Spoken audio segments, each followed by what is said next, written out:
The United States of America has nevertheless threatened Ukraine to stop supplying weapons and sharing intelligence, seeking Kyiv's agreement to a framework plan for conflict resolution, although publicly Donald Trump tries to avoid answering such a question.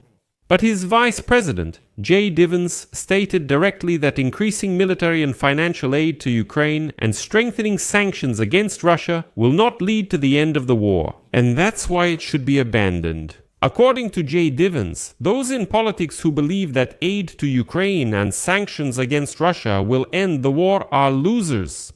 But Donald Trump, who is now pushing Ukraine to surrender, is supposedly a great strategist. But the White House's position is now not just Ukraine's problem. Donald Trump urged Ukraine to accept the loss of Donbas, and the Baltic countries are not afraid of Putin's attack. Because, says Trump, the Russian dictator personally promised him never to do that. Meanwhile, Zelensky is sending a delegation to Switzerland to hold talks with the Americans and the Russians. My name is Alexei Pichi. Let's talk about this topic. Before we begin, please subscribe to the channel, like the video, comment below, and also join my Telegram channel, Pichi News. The link is in the description. There we publish breaking news as it comes in. In addition, if you want to support the work of this YouTube channel, you can do so financially with any donation or a paid sponsorship subscription using the links and details in the description of this video. So, Reuters reports today that sources in the White House say the United States has indeed threatened Ukraine to stop supplying weapons and sharing intelligence, seeking Kyiv's agreement on a framework plan to resolve the conflict. Here it becomes clear why Zelensky says that we are faced with a choice, either lose our dignity or lose our key partner. Washington presented Ukraine with a 28-point plan that takes into account some of the key demands, in particular Kyiv giving up territory, reducing the size of its armed forces, and a ban on joining NATO. Reuters sources said that Kyiv is under more pressure from Washington than during any previous peace talks. According to them, the United States wants Ukraine to sign a framework agreement by next Thursday, saying that if it doesn't sign, there will be no more aid. High-ranking American military officials met with President Volodymyr Zelensky in Kyiv on Thursday. And so, the United States ambassador and the head of the Army's press service, who accompanied the delegation, called the meeting successful and emphasized that Washington insists on the immediate signing of the agreement. They said there's nothing to think about, just sign what we and the Russians have come up with for you. But here's where a discrepancy arises. The Americans insist this is not a plan made by Trump and Putin, nor one created by the United States and Russia behind Ukraine and Europe. That's not the case at all. One of Trump's officials, quote, "This plan was drawn up right after a discussion with one of the top officials in President Zelensky's administration, Rustem Umerov, who agreed with most of the plan after making a few changes and presented it to President Zelensky." So, American officials claim that Umerov did approve this plan. However, Umerov said on Friday that he did not discuss the terms of the plan and did not approve them. Quote from the visit to the United States, "My goal was technical, to organize meetings and prepare the dialogue. I did not give any assessments and certainly did not approve any points. That is not within my authority." Remember this about authority. And here, I'll remind you that Umerov was in Miami on November 16, where he met with Steve Witkoff and other officials from Donald Trump's administration. The peace plan was definitely discussed there. I don't believe it wasn't mentioned. Now Umerov turns out to be almost the main head of the delegation in the upcoming negotiations. The Secretary of the National Security and Defense Council of Ukraine, Rustem Umerov, announced consultations with the American side in Switzerland regarding the 28-point peace plan.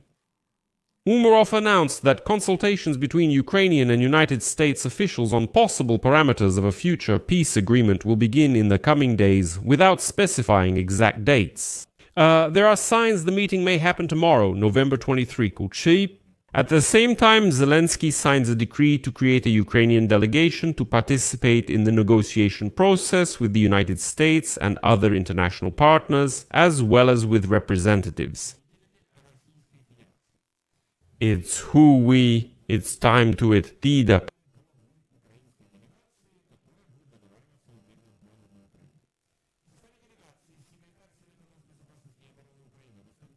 Zone B, wishing for all tensions at the borders to be clearer, on his table. In the League Borussia, the deputy head of the security service of Ukraine, Oleksandr Poklad, and Yermak's advisor, Alexander Bers. And now, the most interesting part. Do you remember how Umerov said that he was not authorized to approve documents or make changes to them? So, according to the presidential decree, Zelensky, in agreement with him, allowed the entire delegation to make changes and instructed the cabinet of ministers to provide funding for their expenses. That means the delegation can make changes to that very peace plan. In any case, it won't be easy for the delegation because the President of the United States of America, Donald Trump, said in an interview with Fox News the day before that Ukraine will soon lose the territory of Donbas, one way or another, and so territorial concessions will inevitably have to be made. Trump also expressed confidence that the Baltic countries and other European states should not fear an attack from Russia. Quote, "Russians are not looking for news. They accept punishment." And honestly, that statement scared me. Donald Trump, it turns out, truly believes that Russians are not going to attack anyone. Donald Trump truly believes what Russians say in general. Let me remind you, at the beginning of 2022, Russians also publicly promised not to attack Ukraine, and everyone who said otherwise was called a fool. As usual, the Russians lied. Encouragingly, Trump said he won't lift sanctions on Russian oil. Trump also announced plans to soon introduce new, stronger restrictions against Moscow. Well, sort of. We've heard such statements more than once already. In addition, the United States President named next Thursday, November 27, when Thanksgiving is celebrated in the United States, as an appropriate deadline for Kyiv to make a decision on the American peace plan, thus confirming the pressure on Kyiv. According to him, November 27 is the final deadline. Well, I want to say here that if you missed Trump's deadlines, here's a new deadline. Because after that, Trump stated that if Volodymyr Zelensky does not accept the peace plan by November 27, he will have to keep fighting. And I quote Trump, "The United States plan for a truce is a way to achieve peace, and President Zelensky will have to approve it. If Zelensky dislikes the agreement, they should keep fighting. Eventually, he'll have to accept something." Remember when I said in the Oval Office, you don't have any cards? Not long ago. Don't forget, I inherited this war. This war would have never happened. I inherited this war. And I thought that Zelensky, should have made a deal a year ago, 2 years ago. The best option would have been if it had never started at all. That would have been a good deal. That could have been done too, if you had the right president. But you didn't have the right president. Trump also noted that the coming winter could be cold, and that Ukrainian energy infrastructure has already suffered numerous massive attacks. He emphasized again that if he had been president, this war would not have happened. Blah blah blah, and also that he has attention, just listen. Trump says that he has a very good relationship with Putin, but it takes two to tango. In short, Trump completely forgot everything he said in the past few months, and once again slipped back into the nonsense he was saying about the unwashed Russians at the beginning of this year. So it's absolutely the same thing. We've all gone back to February, March of this year, the whole year just wasted. Because Trump is once again saying, I have a very good relationship with Vladimir Putin. It takes two to tango. Kyiv is fully to blame, Zelensky lacks a plan, and that's all. It's like everything that happened all year made Trump forget, even though he himself said that Putin is deceiving him. He's leading me on. Trump even said we get along, but still, no agreements are made. No, actually, he just increases shelling of Ukraine, and it continues. All that vanished, and Trump claims, I have a great relationship with Putin. Well, in the end, his vice president turned out to be more talkative, which was actually shocking.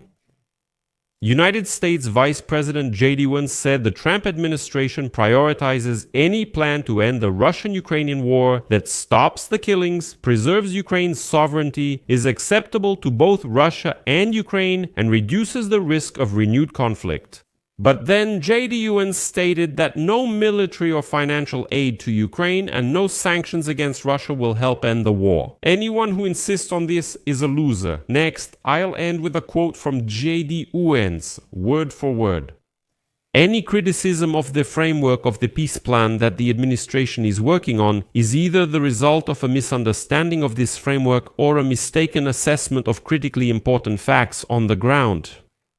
There are some fantasies that if we just give more money, more weapons, impose more sanctions, then victory will be within arm's reach. Failed diplomats or politicians living in a fictional reality will not be able to negotiate peace. This should be done by smart people who live in the real world. I'll put an ellipsis here. Share your opinions and conclusions in the comments below this episode. Subscribe to the channel, hit the bell, and don't forget to like. That's all for now. Take care of yourselves. Goodbye, everyone. Subtitles.